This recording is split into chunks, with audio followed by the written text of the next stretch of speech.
here we are, another giving season, another Giving Tuesday, another annual appeal. I am so excited that you've joined this video to learn 7 actionable tips you could use for your donation solicitation letter this year, right now, to raise more money for your nonprofit.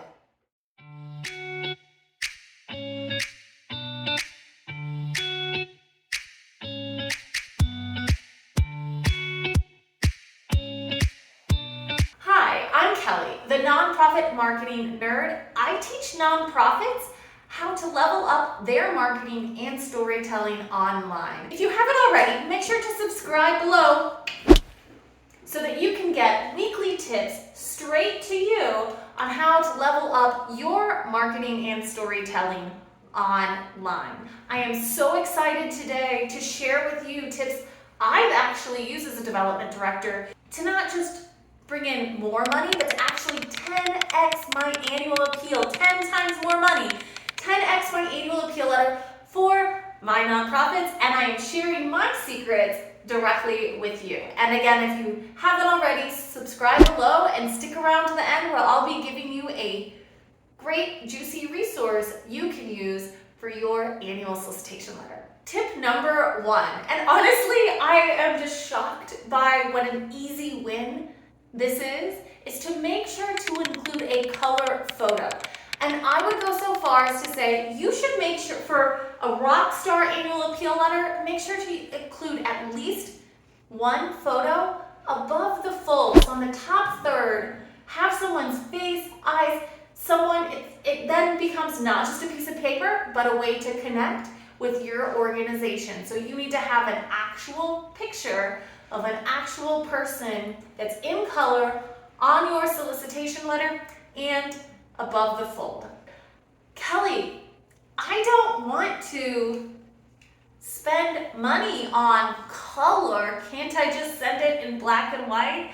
And this might seem super basic, and I hate how many times I'm gonna reference this phrase, but you have to spend money to make money. And I actually hate, you can see how much I hate it. I hate when fundraising professionals say they have to spend money to make money. It's like their way of kind of being lazy and like churning and like ad spend, which I don't do.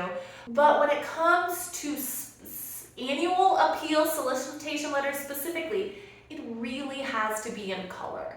And why? Because it's what works. The worst thing you can do, and a lot of these things, when you don't follow these 7 tips, really what you're doing is spend a little bit of money and then burning it. So you might want to make sure that you get a solid ROI by having a color picture above the fold. And it's crazy how many nonprofits don't do this, is you need to make sure your logo and branding is everywhere on your solicitation letter. Please, please, please. We have moved past where it should look like a typewriter did your solicitation letter. So if you're using just your letterhead in black and white, or maybe just 2 color, and it looks like a typewriter could have done it, stop. You want to project strength with your solicitation letter. So you need to make sure you have a color picture, that you have a logo also in color that's prominently distributed. And again, did I mention color? This is where I see most solicitation letters. I'm like, no, and it literally like breaks my heart. Please, please, please don't break my heart. Please don't break my heart.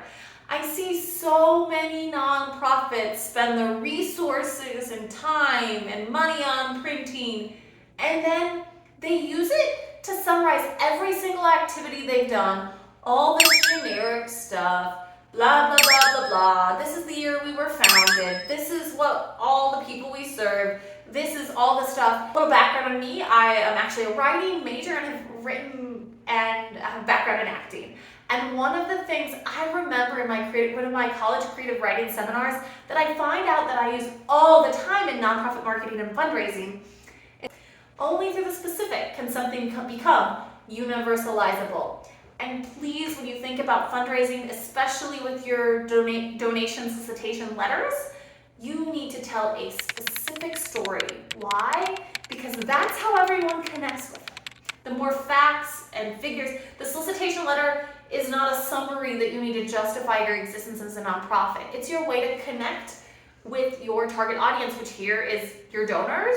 You need to tell a specific story of a specific client success story. So some of you nonprofits might have a mission or vision, or your service delivery is something that you're like, I don't define it as success. It's about meeting people maybe that are in moments of trauma. You have to be making an impact, and that impact is moving someone forward.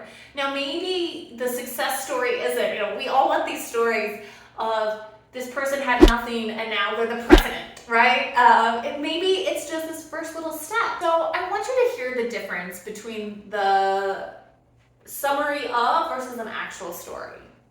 We've helped 600 women continue their education versus, now let me tell you about Juanita. Juanita came to us having taken 20 years out of the workforce to raise her children. And she didn't have a lot of self-esteem and she wasn't in a good place. But after going through a recent divorce, she knew to get out public assistance, she needed to be able to care for herself, and her first step was education. I still remember seeing Juanita the first day with her head down, nervous, feeling like she didn't belong. And with our wraparound mentoring program, she not only was able to finish her associate's degree, she was able to find a community of women just like her to connect and grow with.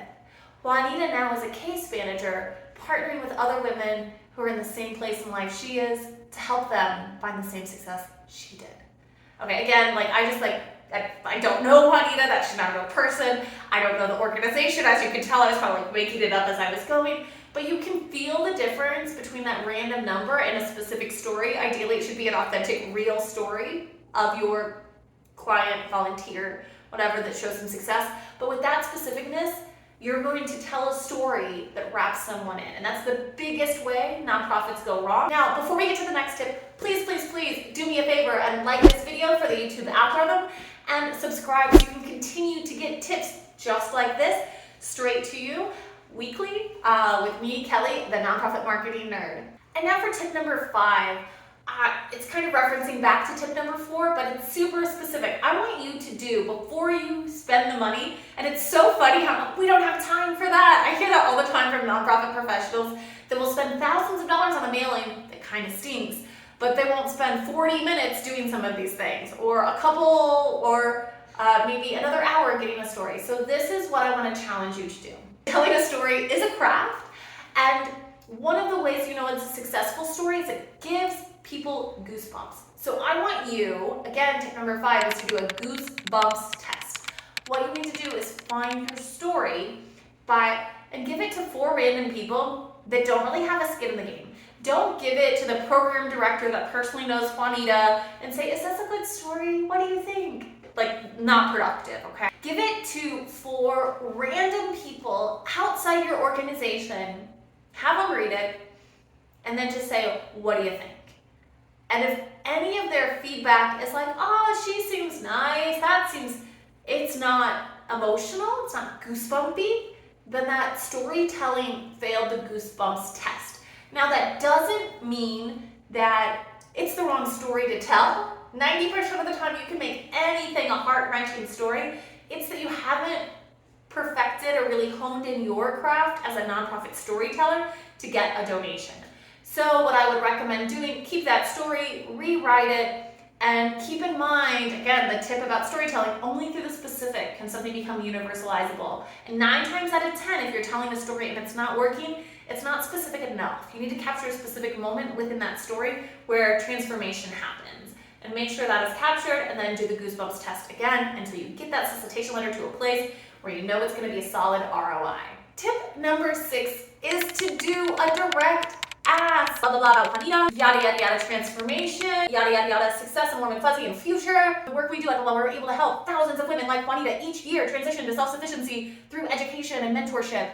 So with your donation, blah, blah, blah, blah, blah, more, we're able to continue helping, yada, yada, yada. Happy holidays, blah, blah, blah, and P.S., remind about the donation again. That P.S. is probably one of the most important parts. You need to be writing for lazy readers, so that picture, that logo, a specific person, and P.S. thank you for supporting women like Juanita, blah, blah, blah. We look forward to partnering with you in 2027 or whatever next year.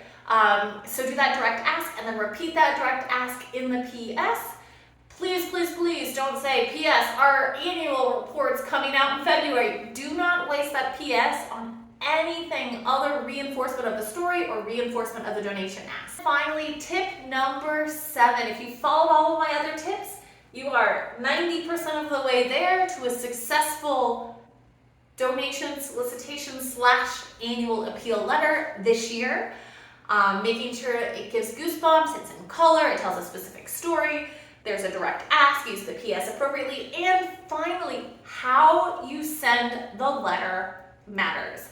So tip number 7 is follow best practices for sending the letter, and that includes a color envelope with your logo on it, something handwritten on the outside, hopefully the address, and a Z-level fold with a self-addressed, hopefully stamped envelope coming back to the nonprofit. And if you do not have a remittance envelope, which really I think this might not be the place for it, go ahead and throw in a customized card that even has a selection of I'm choosing not to give this year, because then they're going to feel like they have to say no, because then if they're already opened it up, they've already read it, if there's a no option, they feel like it's going to be yes, and maybe $50 is okay. So Z-fold, handwritten, and use a stamp.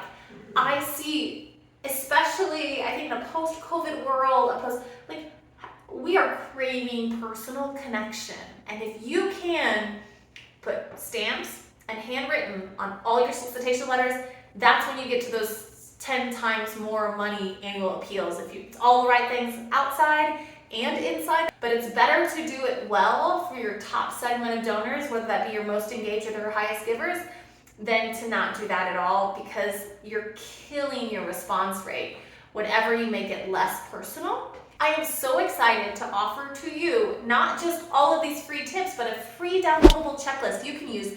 Check the description. A free downloadable checklist you can use to make sure that you are 10xing 10 times more money your annual appeal solicitation letter. And if you follow these steps, I need all of them. Please, please, please leave me a comment. I'd love to hear about success. I'd love to hear about challenges. And make sure to subscribe so I can see you next week. Take care.